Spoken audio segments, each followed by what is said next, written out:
This is an Eyewitness News special report. Welcome to our Eyewitness News special presentation. New developments in the Gabby Petito case. The FBI on the ground at a nature preserve in Florida today, where what appears to be human remains were discovered. We don't know yet who they belong to, but they're also discovering personal items believed to belong to Petito's missing fiance, that man right there, Brian Laundrie. The couple, of course, on a road trip this past summer in their white Ford van. That's Gabby right there. That's Mr. Laundrie, a cross-country adventure that would eventually take a tragic turn. And good evening, everyone. I'm Bill Ritter. We want to get you up to date on everything we know about the new developments today in this fascinating and controversial and hugely troubling case. The FBI, with that grim discovery tonight, what appears to be human remains found near items that the FBI believes belong to Mr. Laundrie. A human remains detection team, including a cadaver dog, called in along with a medical examiner from Saratoga County, Florida. This after the Laundrie family attorney says Brian's parents found some belongings of his near a trail he frequented, a backpack and a notebook. That search and discovery happening in a swampy preserve near the Laundrie family home, an area that investigators combed for weeks, remember, as they looked for Laundrie after he was reported missing more than a month ago. That was on September 7th. So much to tell you about and to talk about. Eyewitness News reporter Kristen Thorne covering this story from the start. She's in the Eyewitness Newsroom tonight with the very latest developments. And Kristen, we knew some kind of information would eventually emerge. I'm not sure we thought it would be this, but it's come out now. You know, I think that's it, Bill. At some point, we knew that something related to Brian Laundrie would eventually surface in this case. We didn't know where it would be and when, but today was that day. This discovery was made just a few miles away from his parents' house. Earlier today, investigators found what appears to be human remains, along with personal items, such as a backpack and notebook belonging to Brian Laundrie. These items were found in an area that up until recently have been underwater. The FBI says they will remain on scene for the next several days as they process the area where the remains and the items were found. The attorney for the Laundrie family, Stephen Bertolino, said in an exclusive interview with Eyewitness News just moments after the FBI briefing that Brian's parents wanted to go into the reserve today. As you know, the reserve was only opened yesterday to the public. So Chris and Roberta had informed me last night that they wanted to go to the reserve today just to look around.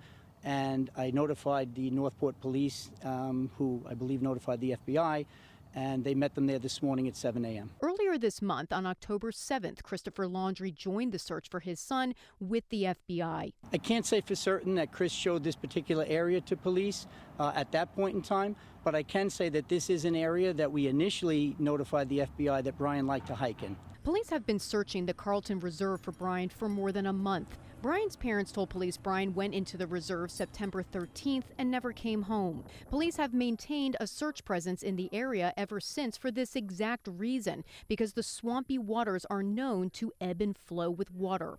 Bertolino says the Laundries are grieving. Well, as you can imagine, the parents are very distraught.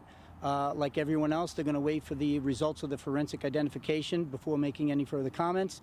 But at this moment in time, you know, they're grieving. In Blue Point, people are still grieving for Gabby. People are continuing to bring items to this memorial for her. This woman lives in Connecticut, but was on Long Island visiting family today and said as a mother, she wanted to stop by.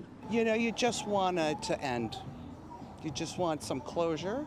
And that's, I think, what everybody wants in this case. Justice is wonderful, but it's not the only thing.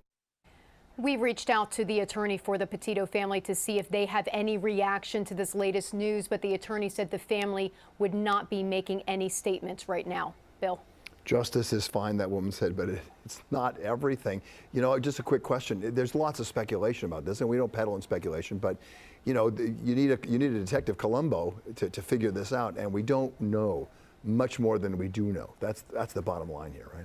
Exactly. And I think that is it coincidental that on the same day that Brian's parents asked to go into this reserve, is it coincidental that this is the day that they make this discovery? It could be. It absolutely could be coincidental. And I don't want us to read too much into that, but surely in keeping with the way this story has panned out minute by minute, this whole entire day is keeping with the way this story has been panning out, which is just, there's these weird things coming together at one time, and it makes you think, how did all of this happen in one day, and why today? Well, we're going to dig into that a little and get into the weeds with it in a minute or so. I want you to hang on, Kristen. We're going to bring you back as we bring in Bob Boyce in a minute. But first, I want to take a quick look back at how we did get here to this day, the timeline of how this all unfolded. As you see right there, we'll start there. July 2nd, Petito and Laundrie started their cross-country trip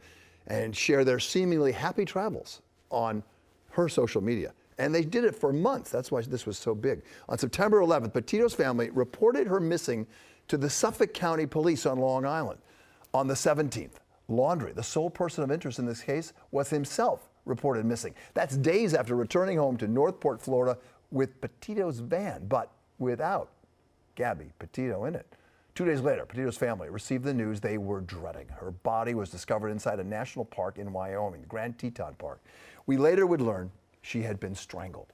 A coroner revealing she was killed 3 to 4 weeks before her body was found in the national park. And then later, an arrest warrant would be issued for Mr. Laundrie. And today, the news that what appears to be human remains were found in a park where they were searching for Brian Laundrie, as well as items belonging to him, that backpack and notebook. Now, let's bring in our team, Kristen Thorne again, and former NYPD Chief of Detectives, Bob Boyce. And Bob, I want to start with you. You heard Kristen's story. You followed the developments today. There is lots of speculation, and Kristen raised some of it. I'll raise another. How did they know? How did they know last night? Did someone call them? Did Brian Laundrie may have called his parents to say something? Who knows? We don't know. You're a detective. You spent your career being a cop, and you were chief of detectives. Where do you go here? What does your sense tell you? Good evening, Bill. There's just too many strange turns that Chris and Roberta Laundrie have been involved in to not believe that something is amiss here. And then you see this, the day the park closed, the reopens, they go into this specific area here. And a very large, 2,400 acres, from what I understand, the park, it abuts the Carlton Reserve. And they go to this exact spot and they find the backpack. And they identify the backpack, from what I can understand, and the notebook in this particular area. So it's quite strange. And 24,000 acres, I think, actually. 24,000. Yeah. It's even worse. Yeah. So they find this one location, this remote location where it's a path where people go by. We see the gentleman walking by in an early handheld video. And they're being told by the FBI agent that, well, all of a sudden we found something, we found remains.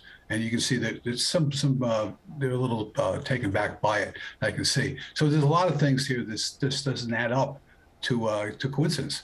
So you wonder exactly how they got there, what they knew all along. If this does look like the final chapter in this thing, one of the final chapters in this case, I can tell you that just that they find remains nearby and they find property nearby. Chances are the two belong to each other. So that's what I'm thinking right now. The FBI agent is exactly right. He's going to be there for 7 days. I've been at outdoor crime scenes. You have to cut down a lot of brush. You really have to give a very thorough search. It's not an easy thing. The dogs might bring you to other campsites where he was, but perhaps Brian was camping out there. The medical examiner responded. He did an initial investigation, and then I believe the body will be removed for an autopsy inside a lab. And we'll know more. Right, because they'll do DNA tests on the human remains. I think the thing that Kristen came up with and what she focused on in her story today, and Kristen, correct me if I'm wrong, but let me ask Bob the first question, and then you can weigh in on this, is that last night, something happened because that place, that preserve, opened up for the public again yesterday. Somebody may have seen something because they called the police. They called the FBI and said, we're going there tomorrow. So how did they know to go there tomorrow? Did someone call them? Did they get a call from somebody or find a note from their son? We don't know. But what does your gut tell you? Because they called the FBI last night and said, we're going to go there tomorrow. Meet us there. It sounds like they got a tip from somebody, to be honest with you. I'm looking at it just from 3,000 feet now. But they could do some telephone work on that and see where that came from. If it did come through the telephone or was delivered by in person, or through a computer, it's unclear. But for them to go to the exact location, it's very, very strange in that big park. So they'll go forward with that. Did they know more? Were they holding back? And that'll be determined in the next couple of days, I think. The DNA is the important thing. Let's get this to find out exactly who this is if we can. Dental records, DNA, fingerprints, if they're still can be brought up after 5 weeks in the wild. And also tattooing, if you can still see that. Looks like Brian has some tattoos and clothing. Will they be able to, the clothing found on the remains? Are there additional remains that the cadaver dogs can find if they search for decomposition? You know, is there a nearby campsite that they can identify? And could the coroner tell us about the same time of death, or close to it, like he did with Gabby, like they did with Gabby in Wyoming? This was, as you pointed out many times when you were there, Kristen, this was a place that's filled with snakes and alligators. It is an extremely dangerous area, and to think that he would have survived by some stretch of the imagination for this amount of time is just not realistic. Everyone that we've spoken to who's from that area and knows that area will tell you, and I can tell you from being there late at night, early in the morning, it is not a place that you can survive for a long period between the crocodiles and the mosquitoes and the snakes and not being able to see. You know, if you step into one of these swampy areas, you're going to get swallowed up and you're not going to know it. It is an extremely dangerous area. How long does this take? And we don't know what kind of remains that they were discovered. Was it whole body remains? You know, it sounds eerily similar to the step-by-step process that we went through when they found the body of Gabby, you know, in the Grand Teton Park. Yeah, Bill, weather and wildlife, they take a toll, even a couple of days. This is 5 weeks. This is a long time. And again, they'll try to determine what time he died and the manner of his death. Is it consistent with a suicide? There's a lot of questions here. Yeah. We'll know in about 24 hours to 48 hours. We'll have a lot more. That crime scene will be up. And again, they have a command center up. You've seen the canopy. They're going to bring in generators and bright lights. They're really going to do a thorough job there to see if there's something we're missing. If there's other remains that have to be, that could be carried off by wildlife. There's a lot here yet to do. Yeah, but you know, it's interesting as you talk, and Kristen, I'm sure you're having these thoughts, and tell me if you aren't, or tell me if you are, because he's an experienced hiker. He goes there to contemplate whatever. We know that from his parents. And it's just, you know, to think that he would just be attacked by some wild animal after all of the experience there seems kind of unlikely. So who knows what maybe he took his own life? That's certainly a possibility, Chris. We do know that Chris and Roberta Laundrie said very early on in this case that they did fear that Brian may have hurt himself, as they put it, or injured himself was the word that they used. So it's something that they have been concerned about for some time, that when he went into that reserve, did he go there with the intention to hurt himself? That was something that they have feared from the very beginning. You know, Bob, I'm interested in how you play a detective here and how you played the role, because that's what your role was for so many years. As you're looking into this, you know, for so long, we have all talked on this program about the parents before. They were secretive. There were things that it just seemed like someone was hiding something because they weren't talking to police about all this. But we did hear from their lawyer in the exclusive interview we got that, you know, the family's now in mourning. And that's a sad thing. They've lost a son, and that's a terrible thing. And I, as a parent, I can't imagine that, just like I can't imagine for Gabby Petito's parents. But, you know, there's so many questions about what their role may or may not have been in hiding information here if they did that. And we're not making any allegations because we don't have the right to do that. But there are some questionable things here. I will tell you, if they lied to the FBI, if they were deceitful, disingenuous to the FBI at any point, they'll be prosecuted on that alone. So every conversation with the FBI has to be scrutinized to see, any federal agency can be scrutinized to see if it matches up to what happened. Okay. So I believe they knew more than what they let on. Their attorneys saying they were in grief sounds like we're very close to finding out exactly what happened here by identifying that backpack. Is there anything in the notebook?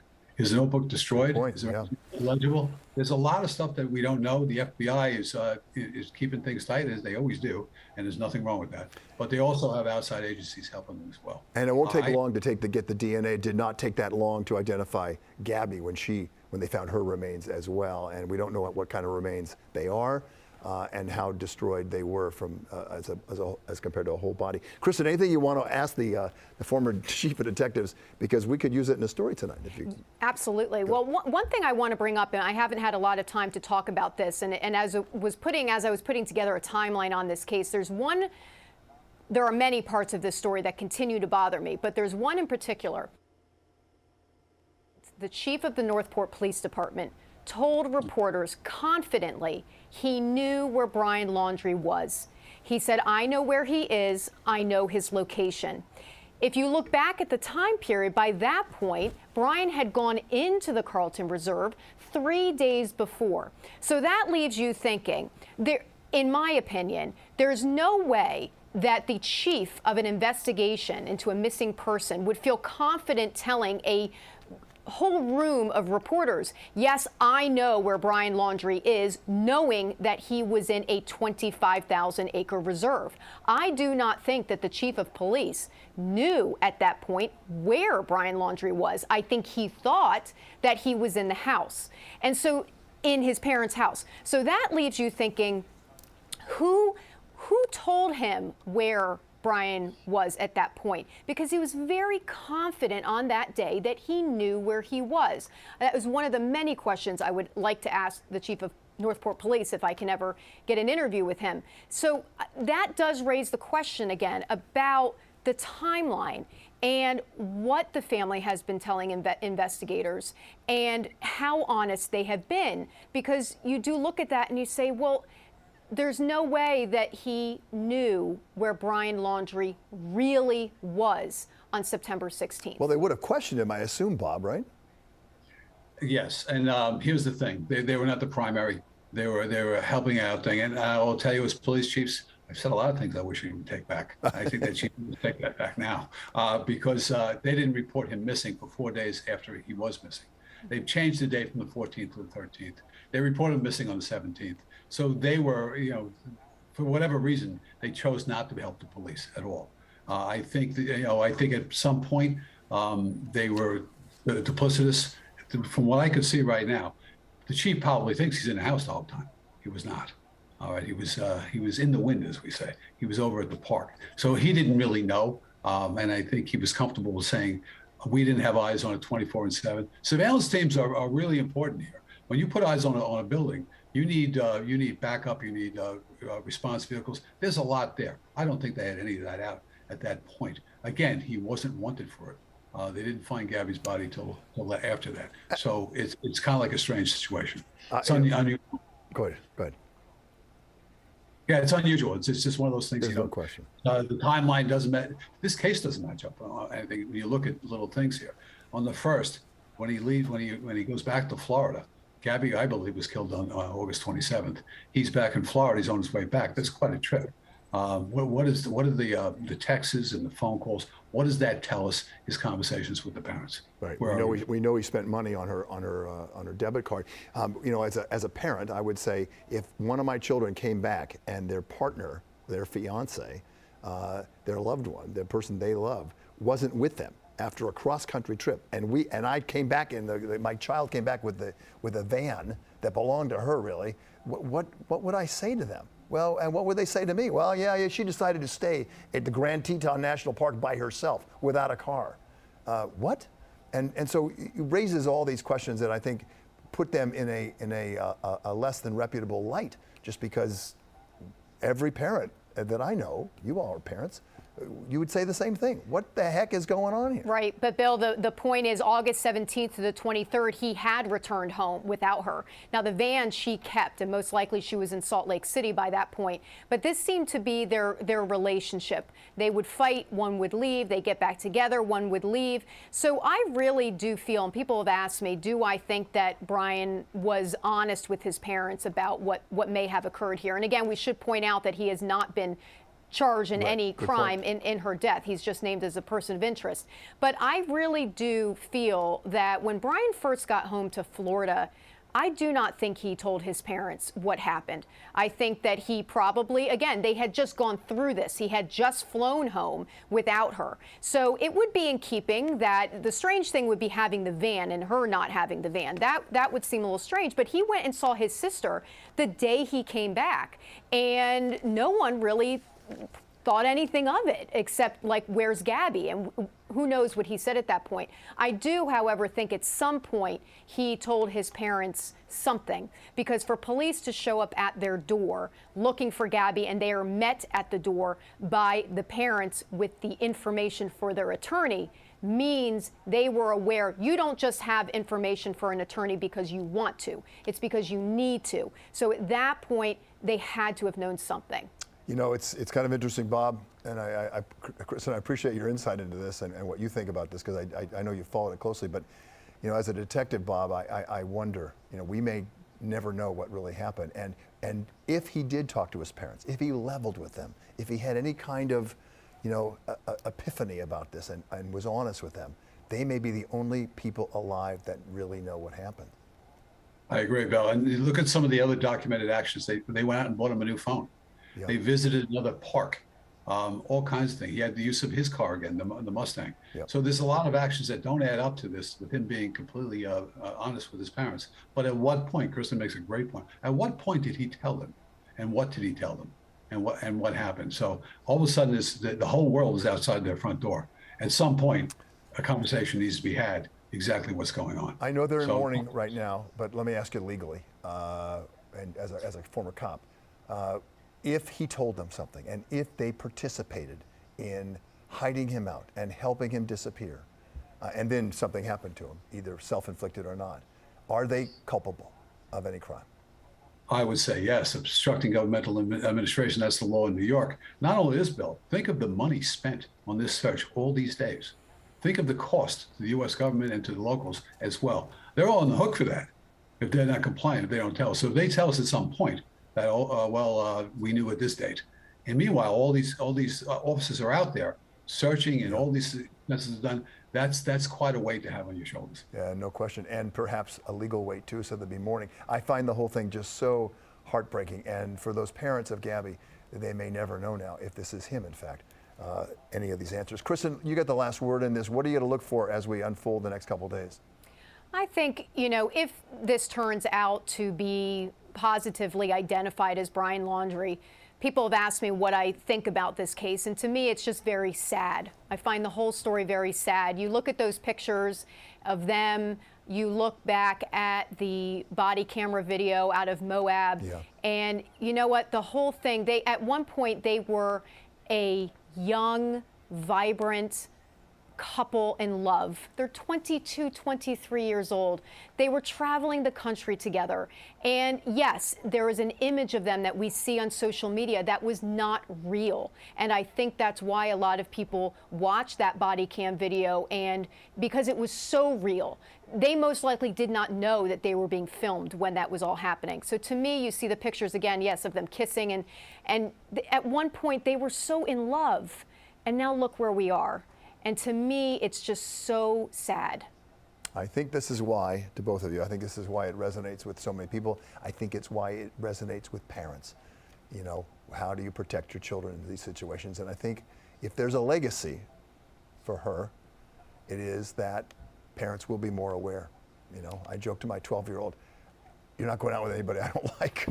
And you know, it's really, it's that kind of emotional response, I think, that a lot of people are having to this case. Well, Bill, if you think about it, I don't think as a society we've done a very good job of reaching that age of people, right? That is a really emotional, that early 20 age, if you think back to your life, we're adults here, so we can look back on it. It's a very you know, trying time. You're an adult, you've got a lot going on, you're trying to establish a career, you're trying to get an apartment, and you're falling in love. Yep. And all these things are happening at one time. And I think that one thing the Gabby Petito Foundation, and I spoke to Gabby's father yesterday, you know, that's something they really want to do, is emphasize if there are holes in this part of our culture, how can this foundation help? And he is committed to spending the rest of his life. He said, if I could have a full-time job helping people get out of situations that are bad for them, that's what I would do. I would quit my job and I would do it. Because he feels that this is why Gabby was here, was to open up this conversation. So I do think as a society, we need to focus a little more on that early 20s, that age that is really tumultuous for a lot of people, Especially, and help them get through it. Especially with what happened with the pandemic and how it affected that very young group of people out of college, trying to figure out what they want to do with their lives and having this big pandemic. Bob, real quick, how long would this might take before we get back the DNA results? 24 to 48 hours. Okay. You know, if they already have an example already of DNA of his, which they might have, Yep. and they can use the parents for it too, and they can get familiar DNA on that. Okay. So Good point. it was 24 hours that quick. I think they should be able to get a match that fast. We know that they know whether his DNA was on Gabby's body. They just haven't told Well, us yet. we've talked about that, Bill. Where on Gabby's body did they get it? Exactly. Under her fingernail. Damning, compelling evidence. Yep. You know, and that was the case on that. Bob Boyce, former chief of detectives for the NYPD, and our own Kristen Thorne, who's done just a marvelous job doing this and keeping on it. Both of you, thank you very much, and our viewers, thank you for your insights. And once again, we put together an extensive timeline of the events leading up to Petito's disappearance and the investigation since then. That's available right here on ABC 7 NY and on all of our streaming apps. And that's going to wrap up the special edition of Eyewitness News. I'm Bill Ritter. We thank you for joining us. For all of us here at Channel 7, we wish you health and peace, and let's take care of each other.